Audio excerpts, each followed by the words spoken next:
The PFA, our chums at the PFA, Simon, have released a survey conducted by EFL players. They're not a waste of space. They do some good. So, the PFA have released a survey conducted by EFL players. But I must say, when you look at it, what's the point of it?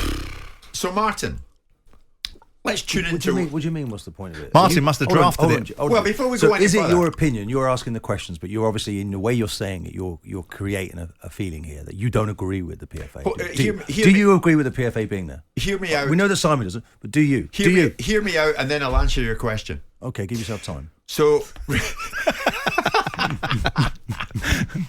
The survey.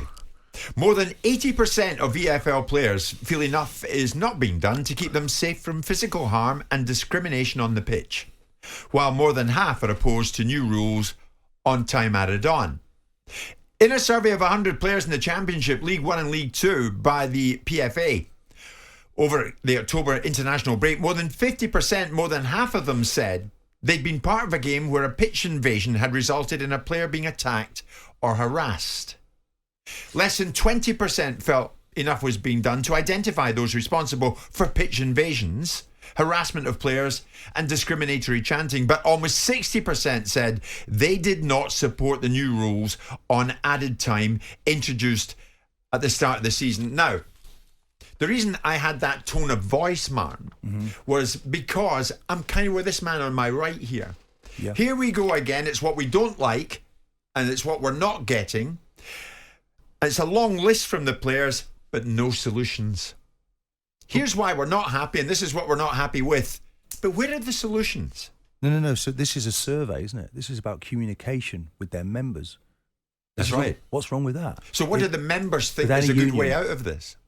Well, they're obviously going to react to the survey, aren't they? They're wanting to know. They want to stay in touch with their players and so what change they want to make. I don't understand why they can't do that.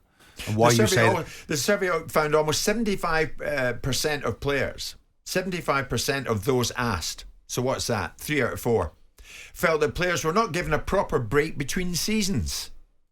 Almost 60% feel that a lack of rest and recovery is leading to more injuries. Yeah, so they want to be heard. They want to... Right, so they're being heard, but what do they offer as a solution? Well, I imagine that Mahatma Malanga, head of the PFA, is looking at this survey, gathering information, and then looking at what, when they come to the table, finally, when they're listened to, people will have something to say, so they can actually make a contribution as to where it is that the players feel. There's a whole range of aspects here, Jim. You're just looking, really, aren't you, at the one where regarding breaks between the seasons. I could look They're at talking all about Martin, safety here as but well. The thing about a survey is a survey is only as good as the question that you ask, right? Let me tell you how the question would be framed, right? As far as pitch invasions or discrimination or player harassment, do you think more could be done? 99 people out of 100 are going to say yes, because you know why? Because in every walk of life, in everything you do in life, you can always do more. So when you're asked the question, do you think in this particular subject area that the clubs could do more? Yes, tick. 80% of the players think that they could do more. Now, if you ask the players in a survey, what would you have clubs do as part of this survey? Because it is a survey, and you're quite rightly to say that ultimately the survey will then be used to produce a report. Here's what this survey is going to be used for. Right?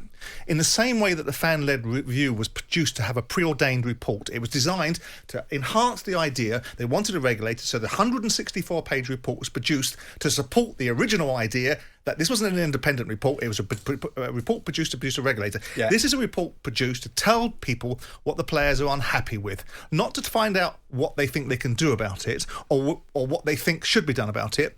And if you load all the questions, every question can be, do you think you could do more? Would you like a longer break during the summer? Yes, I would, right? Given you're playing lots of games, do you think it could add to an injury problem? Yes. Not about, other questions, do you think some of your simulation and time wasting has brought about more injury time being played?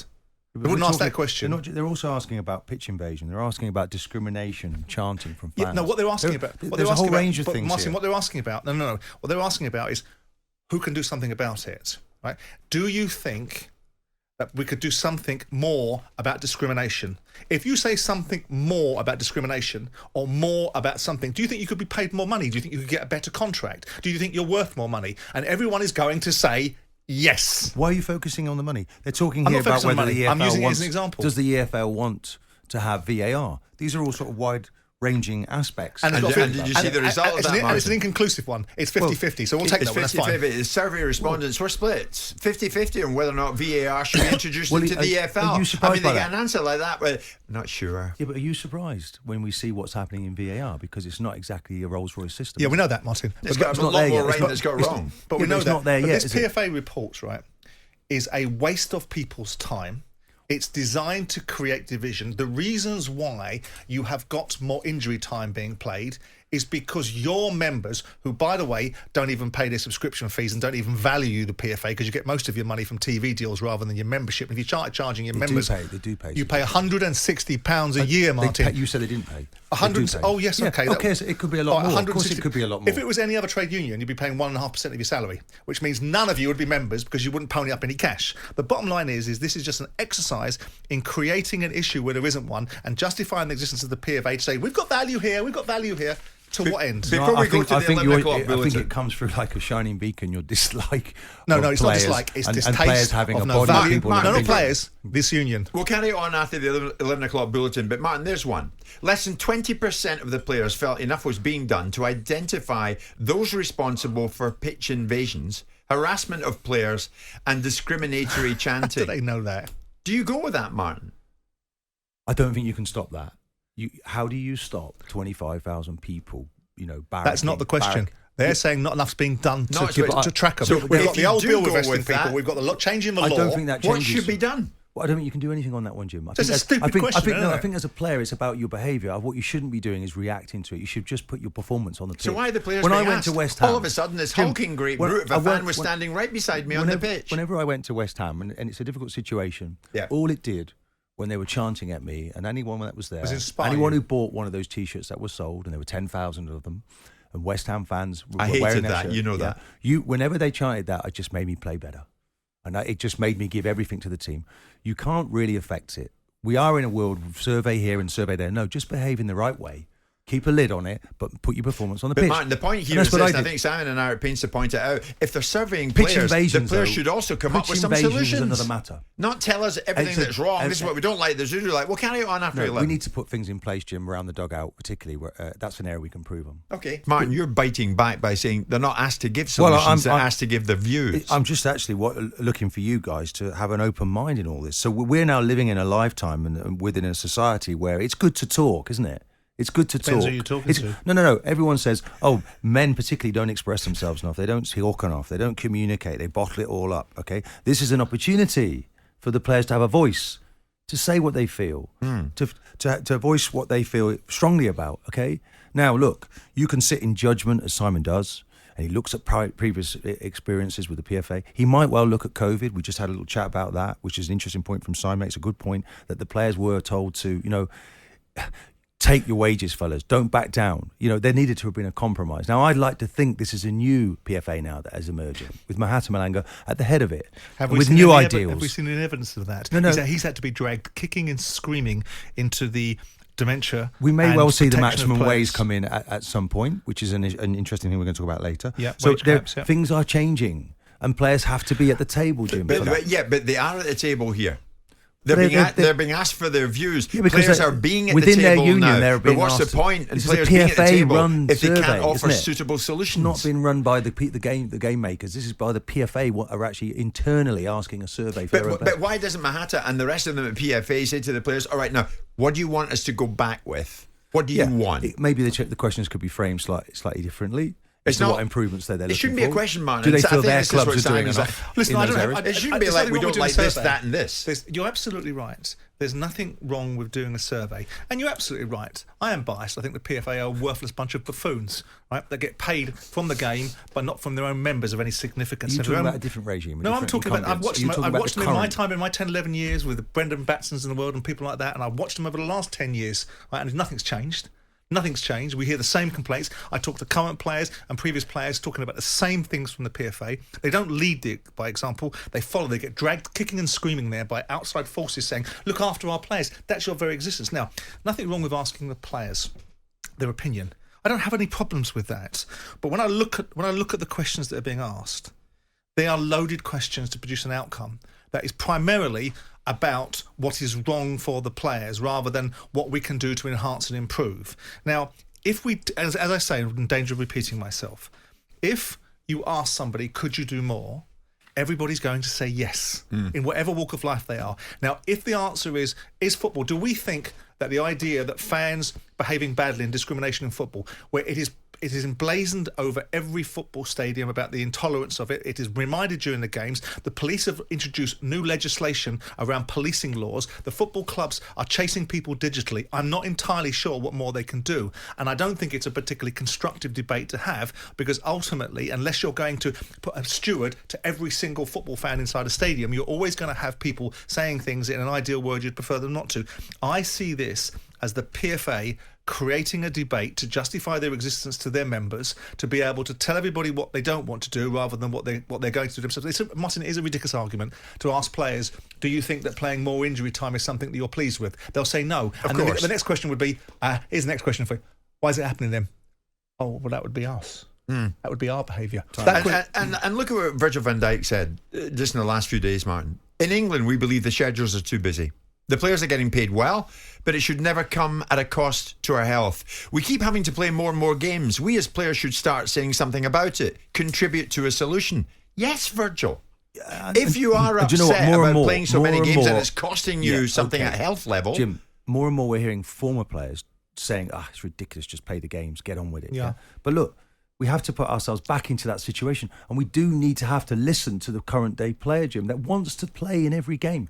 Saka didn't play against Man City. The fixture list didn't enable him to do that over a period of 3 or 4 years because it was just so many games. We need to have a fixture list that a player can play in every match, make it possible for those teams to do that. Nobody has that solution, Martin. No, and the problem is that. And I do agree. But it doesn't stop the players having a survey, does it, to discuss it? Okay, but we've moved on from that situation. We're now talking about Virgil van Dijk and the lack of self-awareness. He was then asked by a journalist, okay, if you play 10% less games, then you'll get a 10% pay cut. Oh, no. I mean, the staggering, jaw-dropping lack of awareness. But he referred to the international monies that he gets. The international monies, they don't get paid to pay for their international teams. You know what international football is worth to you as a player. You know it often triggers benefits. To a brand, maybe, to commercially. But you're not getting paid by your national team. The monies all go to charity. Martin, hold on, Martin. You well know. Don't be disingenuous. There's lots of football contracts that give players bonuses when they play for their countries. There is also huge commercial value by being an England footballer that gives you added benefits outside of the game. So being an international footballer, alongside being at the very top of your game, enhances your reputation in a global world of advertising endorsements. The monetary value for that, yes, but so that's what we're talking about. Not being paid by the federation. So that's what we're talking about. So we're talking about the enhancement and the value in this. Now, if we're looking at the situation in fairness to the football world, you have a point when you're talking about 70 games being played by a footballer in a year. Yeah. But here we are with the solutions, right? 5 substitutes, 8 players on the bench, squads that are deep enough to rotate, medical treatment, tackling and playing at a physical level being reduced to a level that it's never been in football before. All of these are different from the days of when Souness and other people were running around committing harry-carry on people and not having any problems with it. With that in mind, we use the old players and we say, well, they don't know what we're talking about anymore. But they were playing as many games on worse pitches with no substitutes, 1 substitute or maybe 2 at best, with a completely different dynamic. And here we are listening to the players. Yeah, but the former players shouldn't be looking at what the current players are earning. But Martin, I think that comes into the judgment call here. You say that people aren't listening. You've now gone from 2 substitutes to 5. You've now gone from X amount of people on the bench to 8. Right, you've now gone from because they're recognising they need to do this to protect the players. So then people are being listened to. Yeah. But the problem is it'll never stop until you get precisely what you want as footballers, but ignoring that all the upside. That is why salary caps are being spoken about, because 90% of what's dropped into the room financially is taken out by the people that are whining the most. Yeah, but the European leagues and international football is growing, isn't it? And then you've got your domestic stuff. Well, then go sign for Burnley. Don't have to worry about it then, do you? No, do you concede, Mark? You're a top player. We could do with the odd solution. Shut up then. The odd solution to maybe might help the situation. Maybe then Simon, who's very eloquent, very very well together. Maybe we put Simon at the head of this and we try and find some sort of solution. Try to bring all of these. Well, my solution is shut up and do as you're told. Jim White and Simon Jordan. Monday to Friday mornings from 10 on AM, on DAB, via the TalkSPORT app and on your smart speaker. TalkSPORT.